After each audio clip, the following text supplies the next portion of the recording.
周伯通后期有没有超越王重阳，这是一个争议比较大的问题。首先，我们先来看王重阳，他的武功巅峰其实是在第一次华山论剑之后，因为这时他已经夺得九阴真经。书中讲他虽然没有修炼里面具体招式，但翻看10余日已经对其中精义大致明白，还因此破了林朝英的玉女心经，武学境界可以说得到了极大提升。但没多久，他在废了欧阳锋后就离世了。可以说武功永远定格在华山一论后。我们再来看周伯通，同一时期华山一论后，也就是射雕初期，他的武功其实是最弱的阶段，在欧阳锋来抢九阴真经时，甚至都接不了欧阳锋30招，后来还被黄药师打断双腿囚禁桃花岛。这时无疑他和师兄王重阳相差甚远，但在桃花岛这15年的囚禁生涯，反而促成了他武功大增。期间他因为寂寞无聊，创出了左右护脖术和空明拳2大奇功，后面还因为教授郭靖九阴真经，自己也意外练成。此时他的内功修为和武功招式已然是5绝水平，不过他答应师兄王重阳不会用九阴真经，因此与人对敌时，他可以说隐藏了一个技能。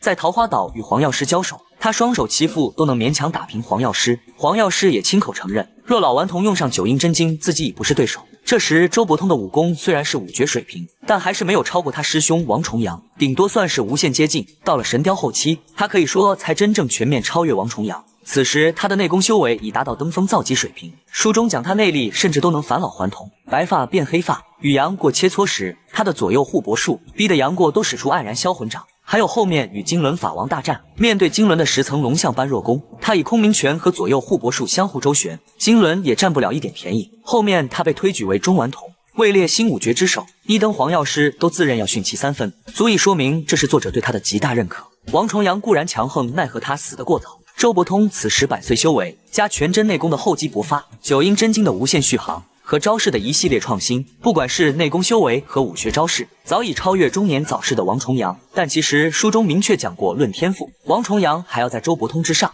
他是天生的武学大宗师，许多武功只要看过基本都能快速领悟，甚至有人说他可媲美九阴真经作者黄常。当然，如果他能活到周伯通的年纪，可能周伯通确实会不如他，可惜没有如果。他的早逝注定他的武功永远定格在射雕初期那一个时代。